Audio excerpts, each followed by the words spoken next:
The following program was produced by the Theosophical Society in America. Thank you very much. Well, I am younger than Bishop Spong. As we usually do, I'll try to cover most of this in the first hour, and then after the break, focus especially on questions. But if there's something you need immediate information on, just because it's preventing you from going any further and you want to raise your hand, I'll take a quick question in the first hour. But basically, I'll try to make the presentation in the first hour. We're told that Jesus taught in parables. That's not surprising. This is the most common form of Jewish teaching. Actually, the Hebrew word mashal can be translated in several ways in English. It can be a parable or a proverb or an allegory, an anecdote. It's always based on a metaphor or a simile, and you remember from your high school English that that's some kind of a comparison. So it can be very short, like the book of Proverbs in the Hebrew Bible. It's that same word for parable. The lazy man turns on his bed like the squeaky hinge on the door. Okay? That would be kind of a short proverb, and you have a basic image there. The lazy man, the squeaky hinge. Or perhaps the most famous parable in the Hebrew Bible is the one of Nathan and David. King David has, as you recall probably the story, successfully completed his adulterous affair with Bathsheba. He tried to pin the blame of the pregnancy on her husband Uriah by calling him home on furloughs, but Uriah would sleep in the barracks. He wouldn't go to his wife during the furloughs. So then David sent a death notice with Uriah back into the campaign that he was fighting for David, and told the generals, send Uriah up to the front and pull the rest of the troops back. So Uriah was killed. So after a certain amount of time, then David took Bathsheba into his harem and felt that he had covered the tracks on this adultery and this murder. And then one day the prophet Nathan came to court and said that he wanted to tell David a story. And of course, David was interested in hearing a story, and Nathan said there was this rich man who had a wonderful farm filled with lambs and sheep and animals, but he had a neighbor who was very poor and just had one little lamb that he used to treat like a household pet. It sat on his lap, and he fed it by hand, etc. And one night, the rich man was having a big dinner, and he told his servants to go out and take that little lamb from the neighbor and slaughter it and serve it to his guests. At that point, David jumps out of his throne and sort of says, who could be such a scumbag? That's kind of close to the original Hebrew. And in one of the great lines of the Bible, Nathan points his bony finger at David and says, Atah ha'ish, you are the man. And David slumps into his throne, overwhelmed with a sense of guilt, realization of what he did. I mean, this shows us the effectiveness of the parable, because if Nathan had come and said, David, I want to talk to you about some moral problems that I see in your recent behavior, David, like most of us, would have gotten very defensive. But the thing about the parable is that it slips in like a little landmine that kind of explodes before David could prepare any defenses against it. And so once David had the insight, then it was too late to go back. And I think that's one of the ways the parable functions. For those of you familiar with Zen Buddhism, it's a little bit like the koan, one of those little thought-provoking reflections that pushes the mind beyond the rational. I think another great advantage of a parable is that it's not dogmatic. It doesn't tell you what to think. It gives you this little story, and then it challenges you to do the work on your own. So that most of Jesus' parables, he ends with a phrase like, let the ones who have ears hear. Let the ones who have eyes see. Meaning, take this home, think about it, and maybe it will explode with meaning at some point in your life. Now, there have been an awful lot of books written about the parables, and what would make this different, this book that I've been writing. One thing that makes it different is I do like very much the Gospel of Thomas, this gospel that was discovered just some 50 years ago. And I believe with other scholars that parts of the Gospel of Thomas predate what we have in the New Testament in Mark, Matthew, and Luke. So where there's a version of the parable in Thomas, I use that version. And that is one thing that I think makes this a little different. So we'll see as we go along. As in other of my books, I put the parable on one side, the text on one side, and then the little commentary on the other. So let's start with one that's in the Gospel of Thomas. A thoughtful fisherman threw his net into the sea and pulled it out full of fish. And among all the little fish, that thoughtful fisherman found one fine, large fish that would be beneficial to him. So throwing all the little fish back into the sea, he chose to keep the large one. Whoever has ears to hear, let him hear. Okay? So this would have been a common scene around the Sea of Galilee, where Jesus lived and taught during his 3 years of his public life. So fishermen throwing a net out, pulling in a bunch of fish. Now these were the days before refrigeration and so on, and so what the fellow was looking for was really a fish that would serve as a dinner for himself and his family. And having found that, he threw the others back and took that large fish home for dinner. But what's the parable all about? Okay. Actually, the theme of this parable, I discovered, was one of the most common themes in Jesus' parables. And what it's about at one level is discernment. Okay. Which is the biggest fish? What's the big fish in our net? And what are the little fish? What's the big fish in our lives? And what are the little fish? I did this as a series at a church recently, and the second Sunday of the series, this couple came in, and the guy said, you know, I've been thinking all week about what the big fish is. And his wife said, honey, it's me. No more need to think about that parable.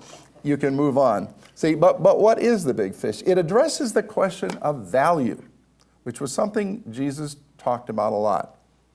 A value is a very difficult thing to define. It's that on the basis of which we make choices. So all day long, we're operating on values. So you're all here tonight because of a choice. And in every case, the choice is informed by a value. But in many cases, you might not have even thought about the value, especially if it's become habitual for you. I always say no one has time to do things. You make time to do things. So you made time to be here tonight, or those of you in our virtual reality are making time to tune in. Well, why? You have other things to do. You had other possible things to do. Well, at some level, you were sifting through values. Education is a value. So is entertainment. So is taking a nap. Okay? And at some point, on the basis of a value, you made a choice. Now, I think that's what the big fish is about. We're going to see it in a lot of the parables. Jesus uses a lot of metaphors about this, because this is essentially what wisdom is about. Wisdom is not the same as bits of knowledge. It's not the same as information. Wisdom is a coordinating view. It's putting things into a certain order. And you put them in order around what you see as a primary value in your life. The great theologian, Paul Tillich, talked about an ultimate concern. He said, we have an ultimate concern. And Tillich said, in order to find that, you ask yourself something like, why are you here tonight? Well, because I like educational programs. And why do you like educational programs? And you keep going through this sort of self-examination until you are sort of in a corner. You've like painted yourself in a corner. And you can't answer any more questions. You've reached the final, the ultimate. So Tillich would say at that point, turn around and kneel down, you've found your God. Okay? Your ultimate concern is your God. And that's why Muslims pray 5 times a day, you know. There is no God but God. Why do they need this reminder? Because 10 minutes later they might, like all of us, be thinking money is God, fame is God, prestige is God. There are a lot of other candidates out there for the God slot, for the ultimate concern slot. And so 5 times a day the Muslim says, there is no God but God, reminding oneself of God. Rabbi Heschel said, God is either of supreme importance or of no importance. In other words, God is either the supreme value or, if you want to fit God in somewhere between tennis and volleyball, it doesn't work. So a very important question in life is, what's the big fish? What's the big fish? All right, we'll move on. But we're going to come back to that idea of the big fish. This is a parable that's in the Gospels, and it's also in Thomas. It's a little different in Thomas, but not much different. In some ways, I think this is perhaps the most important parable at one level. A man went out to sow seed, and in that environment, they just had a little bag of seed, and around these little peasant homes, Jesus was talking to these peasants. They just scattered some seed around. It wasn't very professional or developed farming. The richer people who had larger agricultural enterprises had more efficient farming, but the peasants pretty much just threw seed around to see what grew. He filled his hand with seed and threw it about. Some fell on the road and birds ate it. Some fell on rocks and could neither root nor produce grain. Some fell into patches of thorny weeds that kept it from growing, and grubs ate it. But some fell in good soil and grew and produced good grain, 60 units per measure and 120 units per measure. So what's this one all about? See, what strikes me here is that many of the variables are the same. The seed is all good. We're to understand that the seed is all good. There's not some bad seed, some good seed. It's a good seed. The sun is the same. The rain is the same. The weather is the same. The variable is, of course, the soil, the receptivity of the soil. Now, this is consonant with one of the basic teachings in spirituality. As most of you know, I don't come to this field as a New Testament scholar.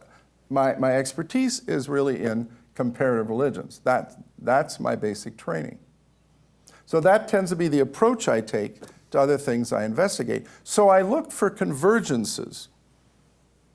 This is something you're talking about in terms of the Theosophical Society. You're looking for kind of a perennial wisdom, a shared wisdom that you find in different places. And what we find pretty much all over the place is that the opening door to any kind of spiritual life is receptivity. If we're not receptive, then nothing else matters. Okay? Nothing else matters. So the Buddhists tell the story of this vain king who had a Buddhist teacher in to sort of show him off. And the teacher arrived, and the king asked him to do the ceremonial tea and pour the tea. And so the Buddhist teacher poured the tea. There was the cups on this lacquered tray, on this table, on this beautiful carpet. And the Buddhist teacher starts to pour the tea into the king's cup and keeps pouring. And all of a sudden the cup is overflowing. It's going onto the tray. And the king says, "Stop," he says, "my cup is full." And the Buddhist teacher bows and leaves the court. His point was made. The king's cup was full. The king was filled with his own ego, his own arrogance. A full cup can't receive tea. A full mind can't receive teachings. It doesn't make any difference who the teacher is. It doesn't make any difference how wise the teachings are. If there's no receptivity, then nothing happens. So what we have control of is not the sun or the rain or the seed. We are the soil. We have control over what kind of soil we are. Filled with weeds or rocks, whatever, or receptive. And so here again, it's not like there's one answer, but it gives us something to ponder. See, I wrote this book with 40 parables, thinking of it as kind of a 40-day journey. For Christians, it could be an appropriate Lenten book. But my idea was not to read more than one parable a day. So what we're doing tonight is different from the way I would suggest using this kind of a study. Just take one a day and let it sort of marinate. Let it sit in your mind and see if at some point it may explode with meaning for you. As I said, it's one of the great benefits of the parable. No one's telling you what to believe. It's not a dogma that someone's shoving down your throat. Jesus is simply saying, here's a story, ponder it, see where it takes you. See where it takes you. So we're kind of going at a higher speed here in order to look at some of these parables and get an idea of them. But if you're doing it on your own, I would say perhaps do it the other way. Here are a couple of parables that we find in Thomas that we don't see elsewhere. Jesus is saying, I have thrown fire on the world. Look, I am waiting for it to blaze. And then following that is another parable that's similar. Whoever is near to me is near the fire. Whoever is far from me is far from the kingdom. Now here we have the word that Jesus most uses in his parables, the word for kingdom or reign, the reign of God, the kingdom of God. This is one of the most disputed terms in Christian theology. And yet it's one of the most common. Christians pray every day, thy kingdom come. Thy will be done. What are Christians praying for? When I ask my students, a lot of them say, the end of the world. Well, do you want the world to end before you graduate? I mean, it's strange sometimes when people realize they've been praying for something for 50 years and have no idea what they're praying for. Now, the way I understand this, and this is where New Testament scholars kind of split.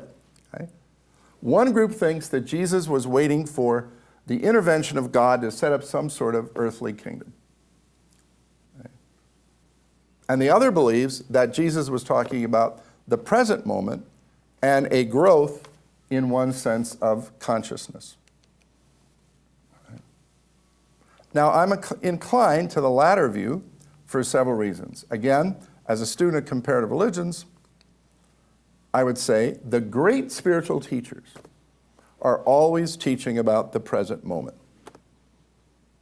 The secondary spiritual teachers are teaching about other things. So if I were to believe that Jesus was really talking about some kingdom being set up on earth by God, then I'd have to rank him among secondary teachers. But I don't think he was a secondary teacher. So I think he was talking about the present moment. So when I pray, thy kingdom come, I'm talking about something right now. I'm talking about something today. John Dominic Crossan says, one view is waiting for God to do something. So when you say thy kingdom come, you're waiting for God to do something, for God to intervene and change the world in some way. So the other view, God is waiting for you to do something. And again, I'm for that latter interpretation. Thy kingdom come, meaning, what am I doing to open myself to this higher consciousness? Now again, all the religions talk about this. In Hinduism, you have the Mahatma, like Gandhi. That wasn't his name, it was a title. Mahatma, Atman, is yourself. Maha is big. So a Mahatma is a big self. Buddhists talk about the big self. In Jewish mysticism, you have a consciousness that is gadlut, big. In Christianity, Paul's term is the mind of Christ. Paul says, put on the mind of Christ. That means big mind, as opposed to little mind, ego mind, narrow mind. Like Buddha mind, mind of Christ, big mind. See? So I think that's what the kingdom is about. It's big mind. From big mind comes big conscience. Conscience follows consciousness. When we think about the world in a larger way, we act in the world in a larger way. And from consciousness and conscience comes community. a deeper sense of community. So now we go back to Jesus saying, I've thrown fire on the world, and I'm waiting for it to blaze. And then in the other saying, who's ever near me is near fire, and who's ever far from me is far from the kingdom. Well, it looks like the basic metaphor is the kingdom is a fire. And Jesus embodies that fire. He is both spreading the fire, and he is the fire. He's both messenger and message. But why fire? Fire is dangerous. Okay? And yet, when we look in the Bible, we see things like the Holy Spirit on Pentecost in the book of Acts coming like tongues of fire onto the apostles. So fire is also heat and warmth and energy, as well as potential danger. So what is Jesus spreading on the earth? What is he waiting to see it spread? Perhaps consciousness, this higher, deeper consciousness, leading to a deeper way of living and behaving in the world, leading to deeper kinds of communities in the world. And that perhaps is the coming of the kingdom. So that's what he sees in himself. And if we're near Jesus, we're near that fire. And if we're far from Jesus, we're far from the fire. Now, he isn't the only embodiment of that fire. But at least for those people he was talking to, and for people who understand God in terms of the teachings of Jesus, he would represent that fire. And he would be the spreader of that fire. Now, here's a place where the disciples explicitly ask Jesus for a simile. They say, tell us what the kingdom of heaven is like. And that's what a simile is. Something is like something else. Okay? And Jesus says, it's like a mustard seed, the smallest of all the seeds. But when it falls into cultivated soil, it sends out a large stem and becomes a shelter for the birds of heaven. That's just kind of an unexpected answer. Usually in the Bible, when you want to talk about impressive greenery, the Bible talks about the cedars of Lebanon. Okay? These beautiful cedars of Lebanon. But a mustard seed is a very ordinary, homely kind of plant that everybody had. It grew in everybody's backyard. And people don't usually point to it as a thing of great beauty. Was Jesus saying in a way that this kingdom was not only for some kind of priestly elite, but was really just for ordinary people? Seems to me that might be the case. Notice again, we have to have cultivated soil. There has to be receptive soil. So the reign of God is like this little seed that falls into cultivated soil. We're the soil. We're always the soil. And then it grows, and it becomes large enough that birds can find shelter in it. Now, it's interesting to me that, artists don't waste words, and Jesus is a master of poetic language. He could have just said birds, but he says birds of heaven. Now, I tend to see in the parables of Jesus language about height as being language about consciousness. Height is one of our ways of making a metaphor out of consciousness. Like in the great mystical traditions, when the great saints go through the levels of heaven, the 3 levels of heaven, the 7 levels of heaven, as they approach the throne of God. I think these are levels of consciousness, moving higher and higher to mystical consciousness. So the birds of heaven. So the reign of God is something that grows in us, in any one of us, in ordinary us, and becomes a shelter for the birds of heaven. Now, the birds of heaven is something I wrestle with here. It seems to me there are different ways to go with the birds of heaven. One would be to see birds of heaven as other like-minded people. In other words, as our consciousness grows, we attract people of higher consciousness who want to form community with us. I think that's a possible understanding. Or birds of heaven could be higher thoughts, higher inspirations. Or birds of heaven could be higher actions, that is to say, moral actions that are more encompassing. I'm not sure. Maybe all of those can be correct. Here again is where parables often manifest this kind of ambiguity. I don't think they pin themselves down to necessarily one and only one interpretation. So we're kind of left to ponder what that might be. Now, we have about 3 parables that have to do with thieves breaking into houses. These peasant homes weren't hard to break into, and there was a lot of poverty at this time. So there probably was a lot of petty thievery. Now, I think these 3 parables, really could have been one parable. And each time Jesus taught it, he just taught it, with a little different twist to it. But we find all of these in the Gospel of Thomas.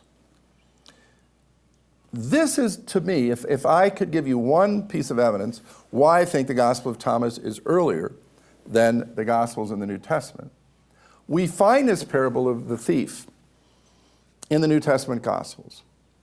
But who is the thief in the New Testament Gospels? This parable appears in Matthew 24, Luke 12. Paul has it in 1 Thessalonians. It's in the second letter of Peter, and it's in the book of Revelation. So we see this parable all over the New Testament. But in every case, who is the thief? Anybody know from hearing these parables in church? I'll read the parable. If a householder knows that the thief is coming, he'll keep watch and not let him break into his house and steal his goods. You must keep on the lookout for blank. I'm going to leave that blank until later. Preparing yourselves so that thieves will not find any way to get in. Now, in the New Testament Gospels, we're told, watch out for the thief. Paul says, watch out for the thief. What is the thief in the gospel stories? Anybody remember from all those years in church? Could be your gold mine. That sounds like Eckhart Tolle number. Could it possibly be that? That's a good answer, but it's not what's in the New Testament. What's in the New Testament? It's Jesus returning, the glorious return of Jesus, his parousia. And I've always felt uncomfortable with that because, number one, it's not a good metaphor. Jesus is like a thief. Yeah. Number two, I can't imagine Jesus going around talking about his second coming. So I've always had trouble with that parable. In Thomas, it says, keep on the lookout for the world, for worldliness. This is not the world of the flowers and the grass and the birds. It's the world, it's worldliness, it's our obsessive attachment to the goods of the world. The world is good, the things of the world are good, the pleasures of the world are good, but when we're obsessively attached to them, then they, instead of us, using them as part of our openness to God and to the service of our fellow human beings, they become the focus of our attention. They become our gods. So in these 3 parables, Jesus says, watch out for this thief, and the thief is worldliness. That worldliness would restrict our consciousness and not allow us to have that larger consciousness of the kingdom. When I first read that in Thomas, I said, this makes sense. This is what Jesus would have said. Whereas the thief being Jesus returning never made any sense to me. Now notice how close these are. In this first one, we're to watch out for the thief who's coming. So we're to be on the lookout. In the second one, it's a little different. It's not possible for a thief to enter a strong man's house and take it over forcefully unless he first ties his hands. Then he can steal. Now we're not just watching out for a thief, We're watching out for a thief who's going to try to tie our hands. What would it mean to tie our hands? Right? If we're talking about consciousness overflowing into conscience, if in Christian language consciousness is the mind of Christ, then consciousness would be the hands of Christ. If our hands are tied, if we stop our volunteer work, the efforts we make to help others, our social outreach, how long will it be before our consciousness will shrivel up? See, consciousness and conscience have to go together. It's like the fruit on the tree. When Jesus says, you know a tree by its fruit. If someone is bragging about their apple tree, but it's never had apples, then it's not much of an apple tree. So consciousness is going to be translated into conscience. The mind of Christ is going to be translated into the actions of the hands of Christ. So if worldliness ties our hands, convinces us that we don't have time to help others, then it won't be long before the consciousness will disappear as well. The third one. And as I said, I think this may be one story that Jesus told, but perhaps each time with a little different emphasis. Blessed is the one who knows when the thieves are going to attack, so he can prepare and assemble his forces and arm himself before the bandits enter. Now here we get the picture of a little bit more of an aggressive attack by more than one, and here the emphasis is on arming ourselves. So the first one is just being alert, being awake. The second one is watching out that our hands don't get tied. And the third one is actually preparing ourselves. Now, of course, this made me think of St. Paul. In his letter to the Ephesians, Paul says, put on the belt of truth. Put on the breastplate of God-centeredness. Put on the shield of faith. Put on the helmet of healing and wholeness. So Paul gives us a whole wardrobe of defense. Put on the sword of the Spirit, which is the Word of God. Well, with these qualities, we would certainly be well armed. So each of these stories is about worldliness trying to take away from us higher consciousness. And we're urged to be prepared. We're urged to continue to do what we can do. To the great commandment, Leviticus 19:13, love your neighbor as yourself. We're encouraged to reach out to others, to help others. And we're encouraged to sort of put on the armor that can defend us from these attacks. Okay, I want to do a couple more here on the image of height. A city built and fortified on a tall hill can't easily be taken, nor can it be hidden. Okay? City on the hill. That metaphor goes into our language. It's how our founding fathers saw this country. City on the hill. What is the hill? Right? Jerusalem is a city on a hill. You always go up to Jerusalem. I don't think Jesus is talking about physical height. As I say, one of my principles of interpretation is that height means higher consciousness. So a city on a tall hill, to me, would be a community built on a higher consciousness. That we have to be aware. Just like individuals have a consciousness, so do groups. I remember shortly after 9/11, I heard the great Jewish teacher Elie Wiesel speak at a synagogue in Chicago. And he said, as you wrestle with terrorism, he said, be aware of the greatest danger that threatens you, he said. The greatest danger is that you become terrorists in opposing terrorists. Okay? That you'll lose your high ground. Okay? And descend to the level of the enemy who's attacking you. So here's an injunction to be a city on a hill. Now, here's another, I think, obvious example that this is metaphorical. Jesus says, what you hear in your ears, preach from your housetops. Now, I don't think the most literal of fundamentalists would not imagine that Jesus wanted us to climb up on our roofs. So what does it mean to say, whatever you hear, preach it from your housetop? I would say, interpret it at the highest level of consciousness. Take it to the housetop. Go up, go up. Go to that higher consciousness.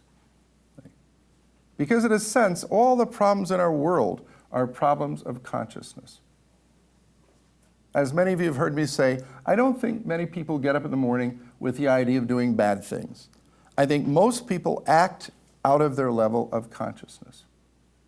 But if they have a very tribal, egotistical, undeveloped consciousness, then they do very bad things. So like this Christian militant group that was caught in Michigan a few days ago, who sort of see the current administration as the Antichrist and feel that in order to promote God's cause in the world, which is a nation of white Anglo-Saxon Protestants, they need to kill everybody else. Are they acting evilly? Were they acting evilly in their plot to kill a number of policemen? No. They were acting consistently with the way they saw the world.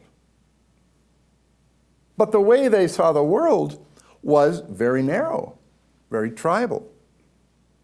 And consequently, their actions were very harmful, or would have been very harmful if they hadn't been caught. See, the words attributed to Jesus on the cross, Father, forgive them, they don't know what they're doing. I think if Jesus said that, he meant it. These Roman soldiers who were nailing people to a cross weren't really aware of what they were doing.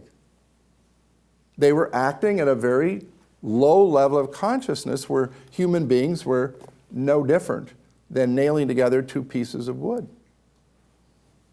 See? So it's very important where our consciousness is.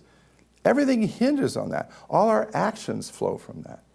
So the higher our consciousness, if we move from tribal to rational, from rational to psychic, where we feel the other side, from psychic perhaps to mystical, as our consciousness opens up, our conscience will open up. Our actions will be different in the world. So if those folks in Michigan sitting in the prison cells can reflect, and if their consciousness could open up, and they could come to feel that there are human beings who aren't white Anglo-Saxon Protestants, then they wouldn't want to act that way in the world. Their conscience would change. So that's why I think Jesus says, go to the housetop. Always go to the higher level of consciousness. It's like, take a deep breath, We're motivated to act tribally. Someone cuts us off on the highway or something. Take a deep breath, Try to move to rational consciousness. Okay? And take another deep breath. Try to move to psychic consciousness. Try to be aware of what others are feeling. And take another deep breath. Try to reach a kind of mystical consciousness where the other is you. Mystical consciousness is unity consciousness. Okay? That person and I are really one. We're all images of God. We're all manifestations of the same divine reality. Now, it's not that this is easy, but it's a real practice. It's a real concrete practice to go to our housetops. Okay? I often speak about consciousness as a house. We can be in the basement, that's the tribal, or the first floor, that's the rational, or the psychic, that's the second floor, or the roof garden, that's the mystical. I think this is, pragmatic. And then the next teaching is, you don't light a lamp, and put it under a bowl. You put it on a lampstand, so that all who go in and out may see the light. Okay? So again, as we grow in consciousness, put that on a lampstand. Let it translate itself into action, into a way of being in the world, so that everyone who goes in and out can see that light, all right? That to me is the direction it's going. Now here's another one of those, it's kind of a puzzling parable, and a lot of the people who copied it changed it, because Jesus says, the eye is the lamp of the body. So if your eye is healthy, your whole body will be full of light. But if your eye is unhealthy, your body will be full of darkness. But if the light in you is darkness, how great is that darkness? Now, a lot of the copyists, because these were all hand-copied documents, said, oh, wait a minute, people have two eyes. So they made it eyes. But then it doesn't make any sense. It doesn't follow that if your eyes are healthy, your whole body is healthy. You could have 20/20 vision and be dying of cancer. It only makes sense if we understand this as the third eye, the eye of wisdom. Like in the chakra system in India, this is that chakra of wisdom. If that eye is healthy, then the whole body is healthy. So now we're back to the big fish in a different metaphor here. Right? Because that eye of wisdom is the one that tells us what is most important. And then everything else falls in place in terms of that. So you can only have one thing that is of most importance. That's why we have the teaching of Jesus, you can't serve two masters. You can't serve God and money. Jesus doesn't say you can't serve God and have money. He says you can't serve God and serve money. In the Gospel of Thomas, Jesus says you can't ride two horses. You can't ride two horses. It seems to me that in Jesus' wisdom teaching, the single most important thing he wants us to ask ourselves is, what is primary? What's our greatest concern? What's our biggest fish? What's our treasure? And once we're really clear about that, then everything else kind of falls into place. But if we're not clear about that, and I'm doing some research this summer in the letter of James, a little letter in the New Testament, and James uses a word that I like. It's called, in the Greek, it's dipsukoi, which psukoi, it's our word psyche, and the di is two. Dipsukoi, James says, don't be dipsukoi. Don't be two-minded. Okay? Don't be two-minded. That's like riding two horses. Try to get clarity about what's most important to you, and then the other stuff falls into place. Okay?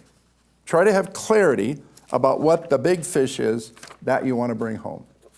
And then the other stuff will fall into place. So, here we have that same theme, the big fish. This is a parable that people are familiar with from the New Testament.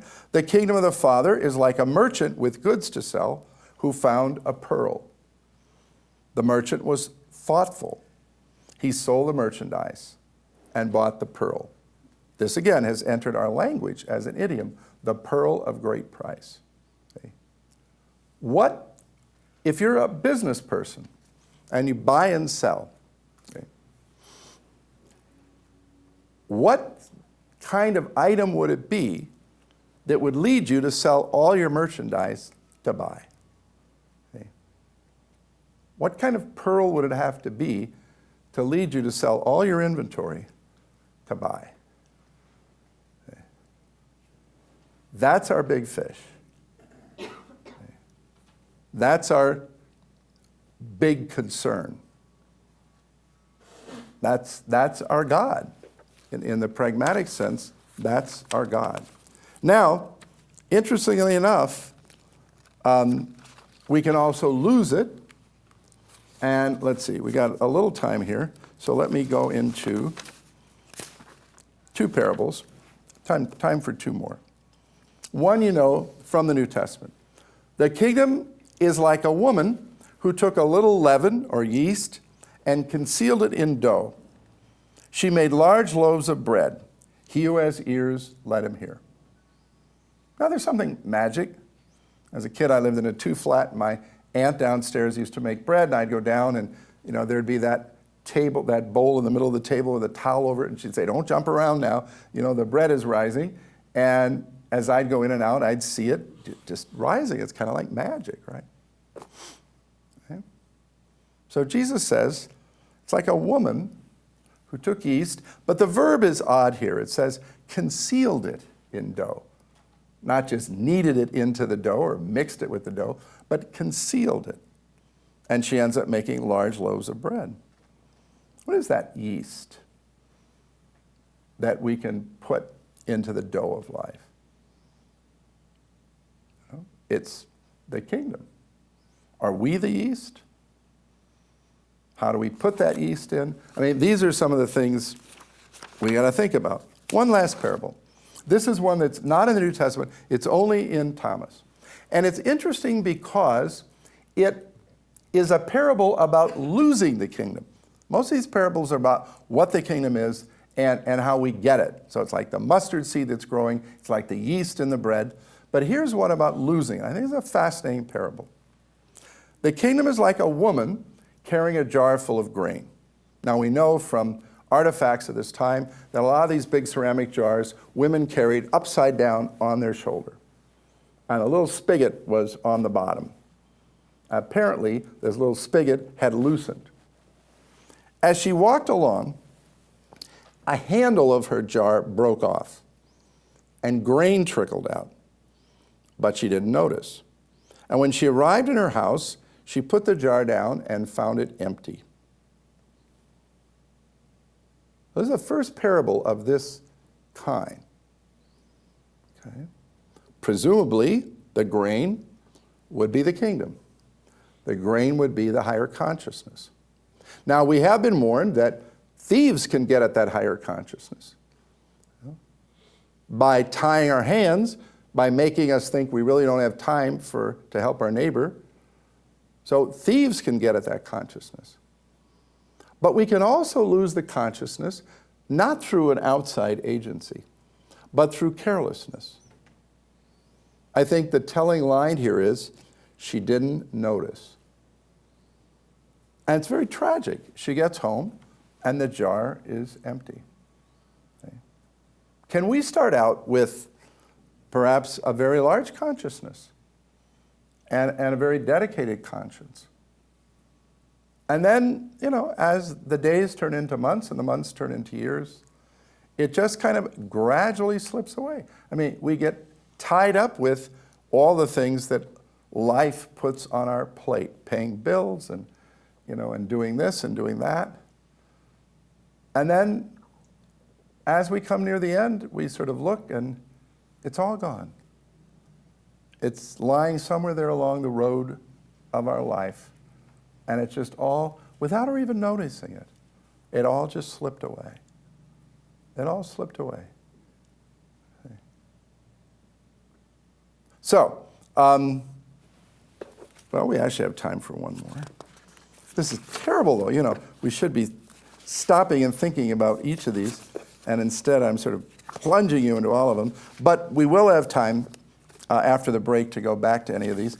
This is in the New Testament, but it's different here. So I'm going to ask those of you who have heard this in church to tell me how it's different.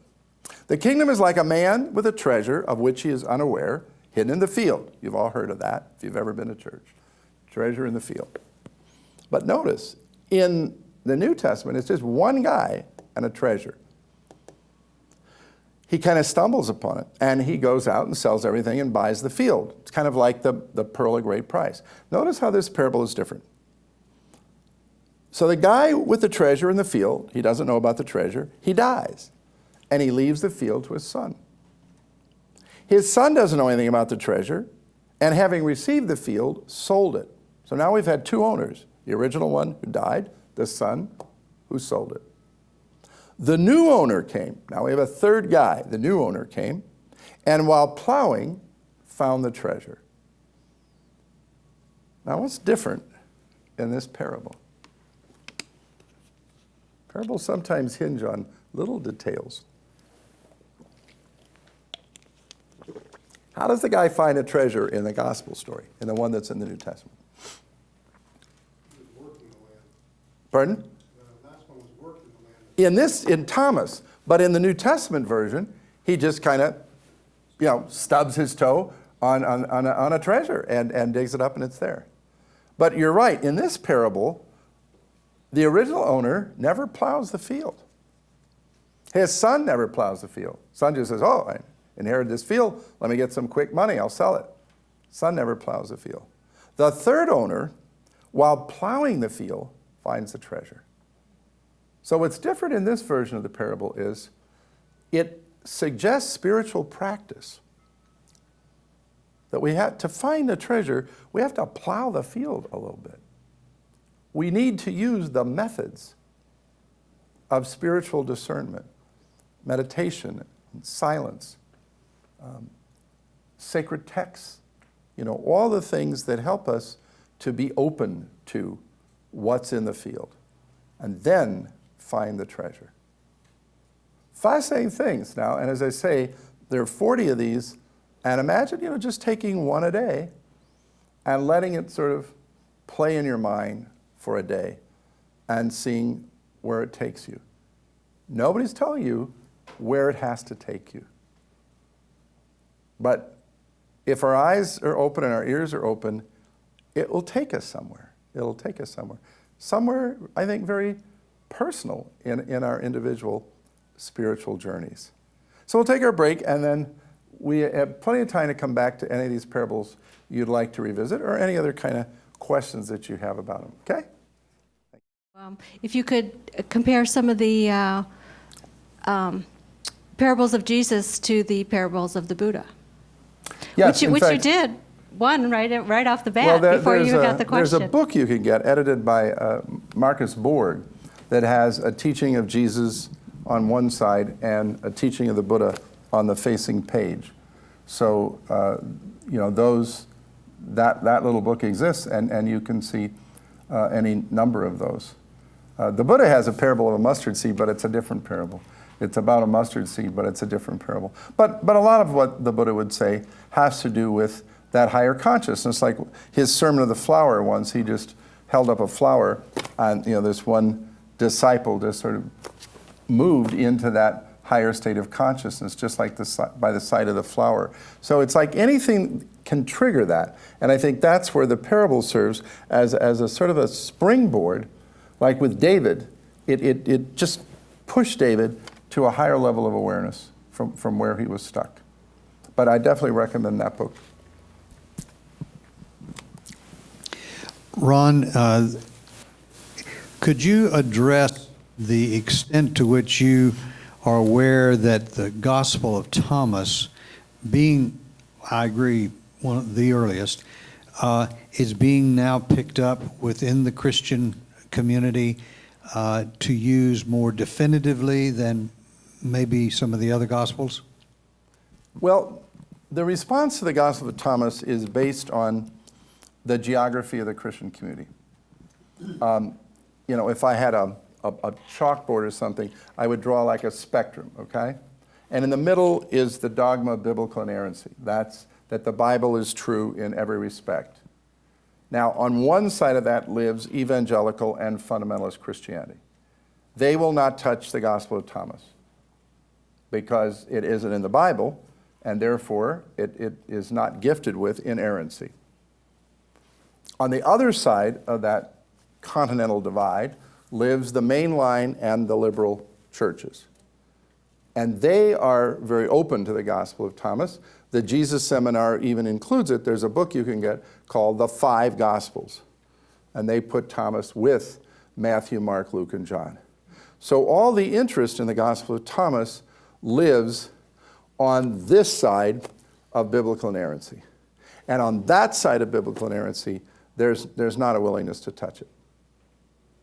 So that's an unfortunate split.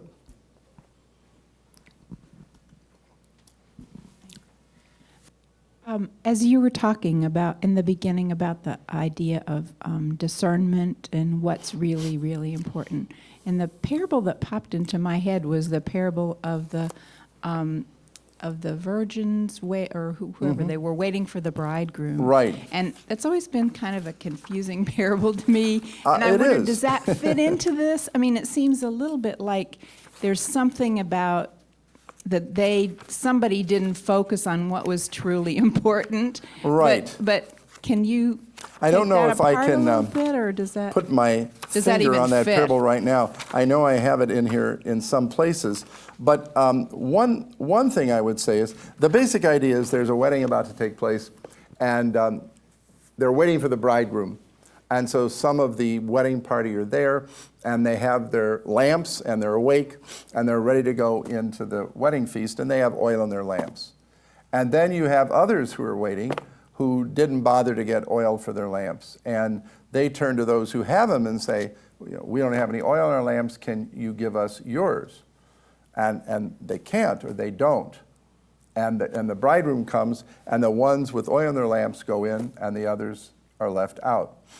Now, at one level, it seems like sort of uncharitable behavior on the part of the ones who have the oil. But, and I think I first read this in Cynthia Bourgeau, who's an Episcopal priest. She runs a retreat center in Canada. I like her books very much. I think she's very insightful. And I think it was from her that I heard this insight that they can't share the oil, because the oil is this consciousness. You see, if you or I were to go to the Dalai Lama and say, give us your consciousness, he couldn't do it. I mean, not because he's stingy, he just can't do it. He could give us ways to stimulate and grow our consciousness, but he couldn't give us a higher consciousness. And in that sense, those who enter the wedding feast, those who are able to go into this new kind of community, have to have oil in their lamps. And no one else can give you their oil, because it's something you have to have from your own spiritual growth, your own spiritual development. So that's the way I've come to make some sense of that parable. But I've always found that a difficult parable too. But Cynthia Bourgeau helped me with that one. Doesn't it also fit with what you were talking about before, how Jesus was saying, I'll send my fire to the earth, and in order to really have something light, you have to have something combustible, which might be the oil. So it kind of almost goes with the other parable, that for us to be lit, we have to have that oil.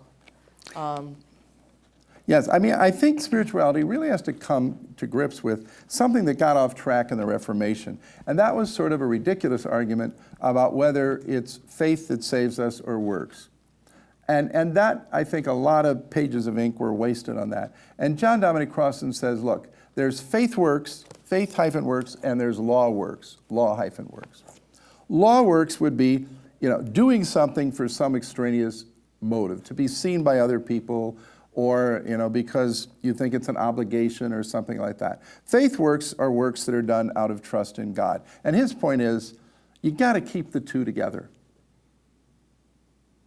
And so for a long time, especially in certain Protestant circles, there was a suspicion of monastic practices and so on. Because, these are works. This is claiming that you're saved by works. No, I mean, faith leads to works. Faith and works go together, and these are okay. So I would think of the parables of Jesus, if you look at that guy plowing the field, if you look at other examples, we need to do spiritual work. We need to do spiritual practice. That doesn't contradict our trust in the divine reality. It's part of trusting the divine reality. Ron, you said something earlier tonight that really intrigued me. You mentioned that the consensus now is that the Gospel of Thomas was written before the Synoptic Gospel? Well, a consensus among one group of scholars. Another group of scholars sees this as late. If I could give tonight one single argument why I think parts of Thomas, not all of Thomas, there are 114 sayings in Thomas. I think some of them are later. But I think there's a substantial part of Thomas that is earlier. And if I could give one, I think, convincing, sound argument, it's the parable of the thief in the night. I just don't think that the New Testament understanding of the thief in the night as Jesus returning makes sense. Whereas I think the Thomas version, where the thief in the night is worldliness, makes eminent sense. And that alone would convince me that the parable Jesus told was about worldliness, not about his return. So in your opinion, is it possible that Thomas was actually written by the Apostle Thomas? And was it written before the... Probably not by the Apostle Thomas. I mean, names were more...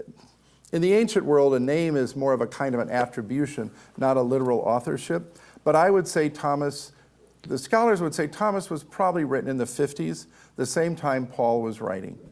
So that would be among the earliest. And then let's say Mark written around in the 70s, Matthew and Luke in the 80s, John in the 90s. So that would mean that the core of Thomas may well have been written in the 50s. And now another thing Crossan did that is interesting, he put Thomas together with what scholars call the Q text, which is common material in Luke and Matthew.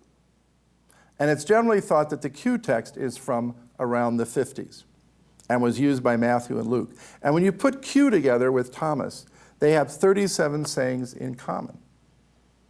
So and Crossan thinks that that indicates an oral tradition from the 40s. Now, Jesus was crucified in 30. So if we're talking about oral tradition from the 40s, we're very close to the period in which Jesus was teaching. So I do think Thomas gets us, not all of Thomas, but I think a substantial part of Thomas gets us pretty darn close to Jesus' teachings. I mean, I feel all of us working in this field talk about the voice of Jesus, wanting to hear the voice of Jesus. And in Thomas, I feel I hear the voice of Jesus pretty loud and clear. Do we have any other questions? Well, we always have more parables. yeah. You know, I sort of dump them on you in this. Usually, when I do this in a, in a context at a church or someplace, we do it over a period of weeks and then sort of discuss each one as they come along. So, are there any of those we've taken you'd like to revisit, or we can go look at another one? Do you think when the peasant was throwing the seeds on the ground, don't you think he'd look for like areas that were more fertile and just like the teacher looks for more fertile students? Well, this is a funny thing about a parable, or I suppose any metaphor. There's a Latin motto, omne analogium claudat, every analogy limps. When you try to understand a metaphor, you look for the point of comparison, and you ignore the rest. So for instance, if you say, the Lord is my shepherd in the psalm. Well, I mean, shepherds were smelly and dirty, so does that mean God is smelly and dirty? No. So what's the point of the comparison? Well, the shepherd guides and leads. So an interesting thing about a parable is you can't pull out every detail and make it consistent.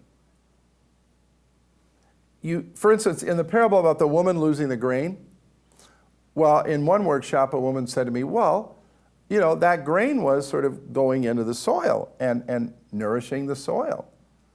So maybe Jesus was praising the woman who lost the grain along the way. I don't think so, because the parable says explicitly she wasn't paying attention.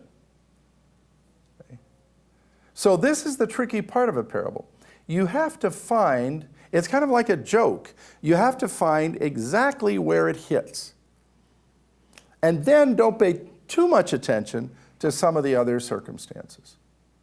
So Charlie would be right. I mean, I think the parable even says, or maybe it doesn't, but that the guy is sort of careless. I mean, he's rushing off to do whatever he has to do. He's got a little seed, and he better get it in the ground soon. Rain's coming, and he throws it around. He's not doing a very good job of farming.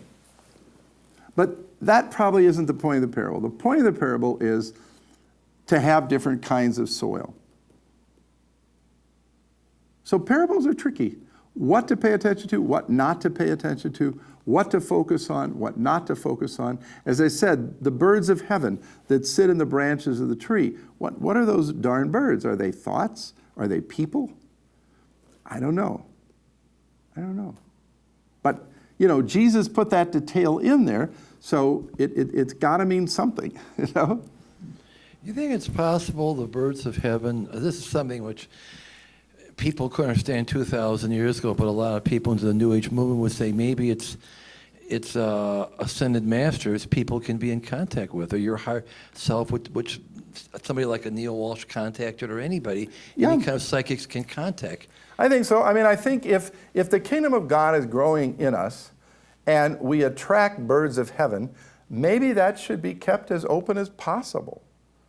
It can mean people who seek our companionship. It could mean books that suddenly seem to come our way. It could mean teachings.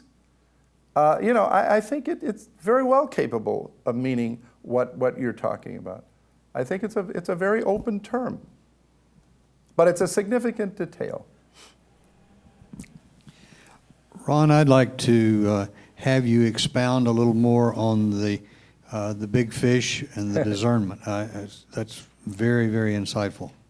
Well, I'll tell you, the clearest place, I think, where we see it is in Matthew's gospel, where Jesus says explicitly, seek first the kingdom of God, and everything else will be given to you. See, that seems to me to be very clear.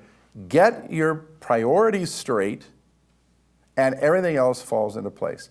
I'll tell you the other place where it's taught, and we didn't get to this, is when Jesus talks about where your treasure is, there is your heart. And the teaching of Jesus, don't put your treasure where moths consume, where rust can destroy, or where thieves can steal. So when I go through this with students, I always say, okay, what can moths get to? Well, there's your cashmere sweater or whatever. What can rust get to? Well, there's your Mercedes. Okay? What can thieves get to? Everything, even your identity can be stolen. So what's left when you get rid of the thieves, the moths, and the rust? What's left? Totally, internal stuff. Friendships, love, wisdom, knowledge, your relationship to God. Okay? And then Jesus says, where your treasure is, there is your heart. See, I think that's the same as the fish. It's like, where is your treasure?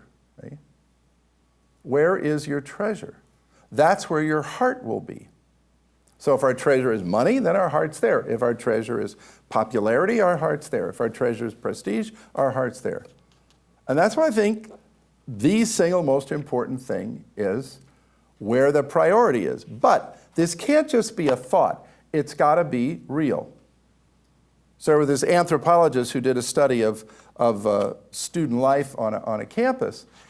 He didn't just ask students, because if you ask students, how do you spend your time? Well, I study 8 hours a day, I do this, I do that. He lived in the dorm. He was a young-looking doctoral student, and he actually lived in an undergrad dorm and started watching how students were spending their time. The greatest amount of time was spent not in partying, but in something that's very important in one's psychological development during those late adolescent years, and it's what students just think of as hanging around. Somebody comes by your room, another person stops by, and pretty soon, 4 hours have gone by. That's a very important part of life at that stage of adolescence, just hanging around.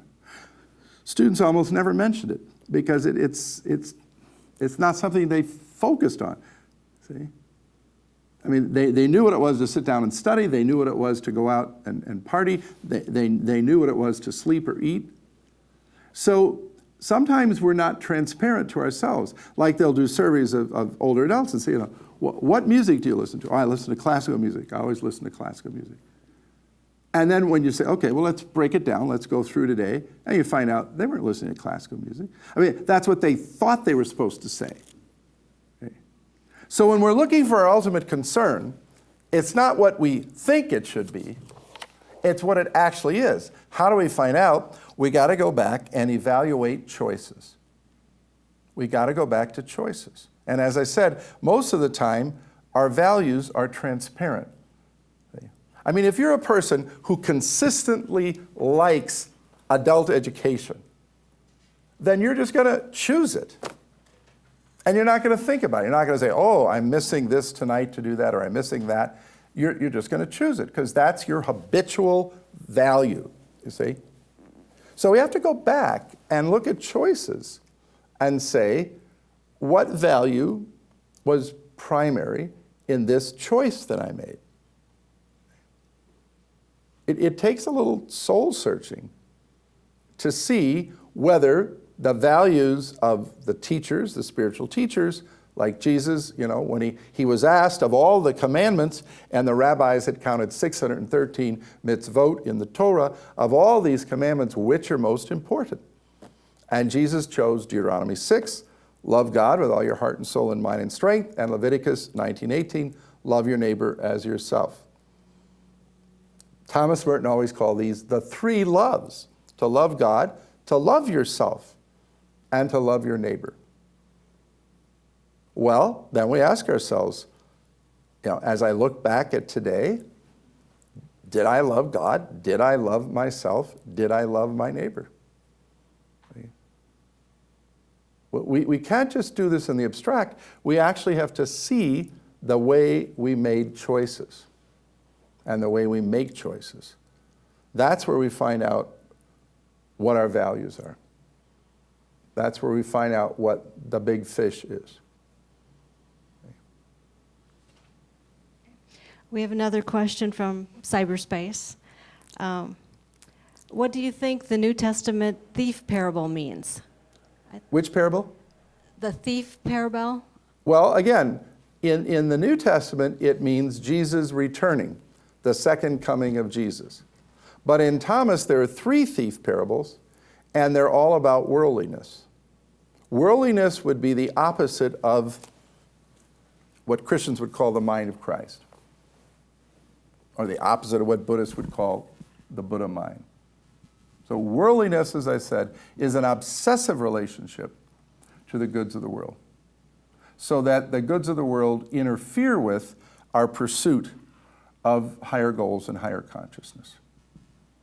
But in the New Testament, in every instance, the thief is Jesus returning, the day of the Lord, Jesus' second coming.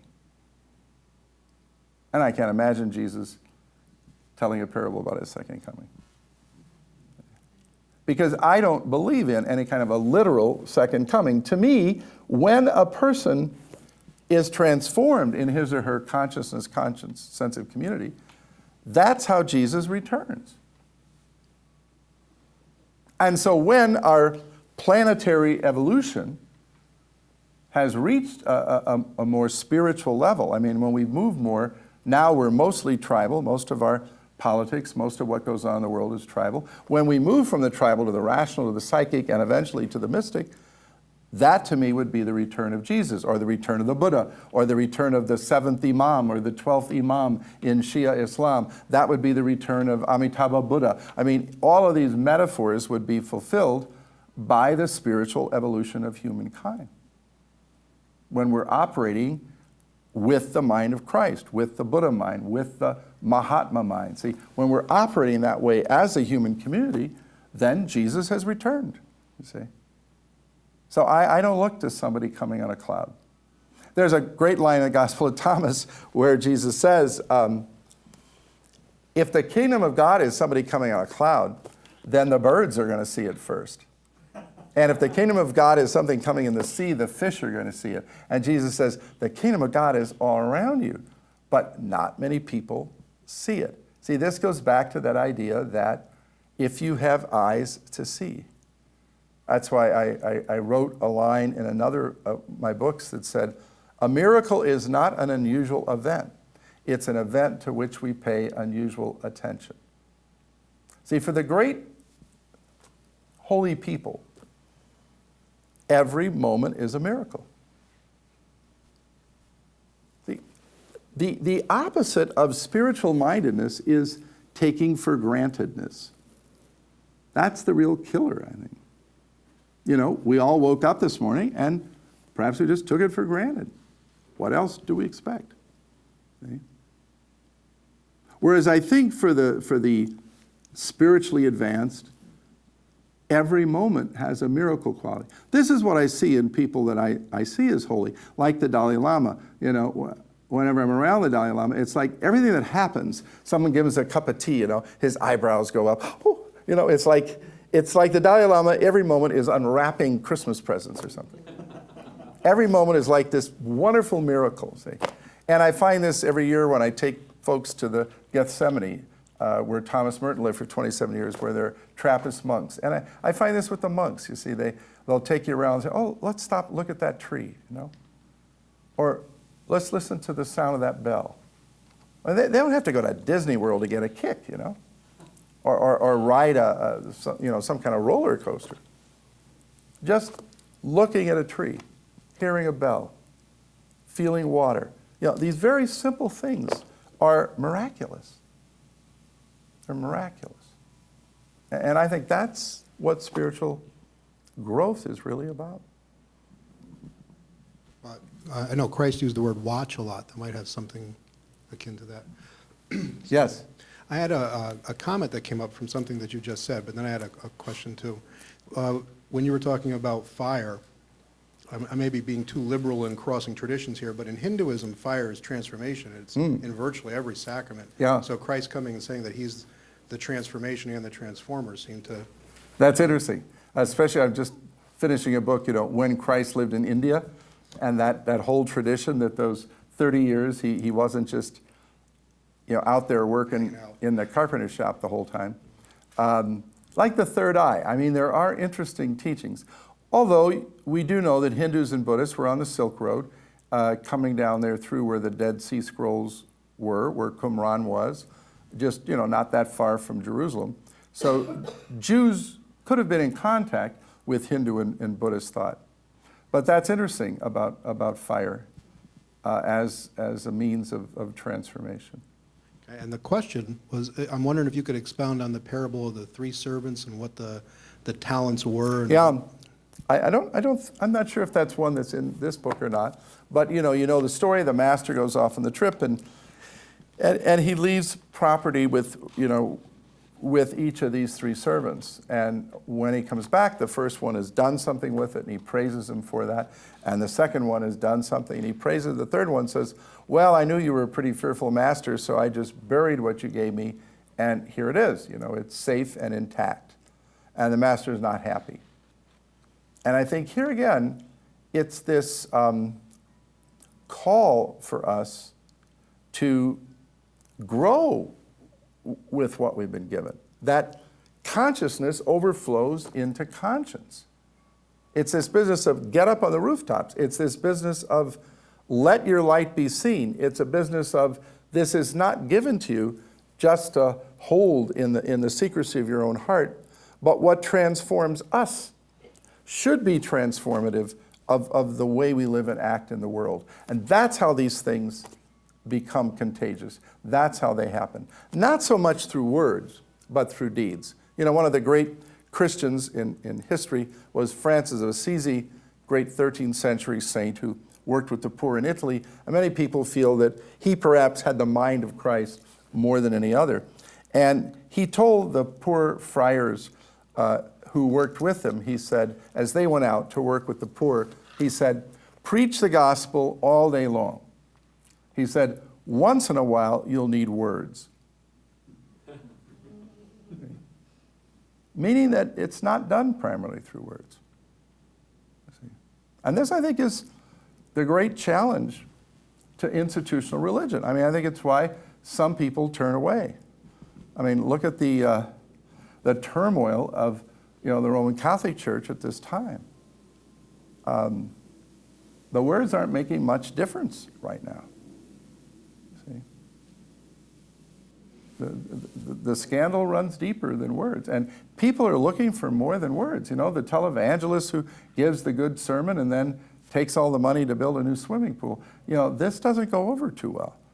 Or the minister in Colorado Springs who's inveighing against gay people and so on, and then is betraying his own wife and family and doing crystal meth and having sex with a male prostitute every week, you know? It's like, what are people doing? I mean, that's where the spiritual message is delivered, not just in the words.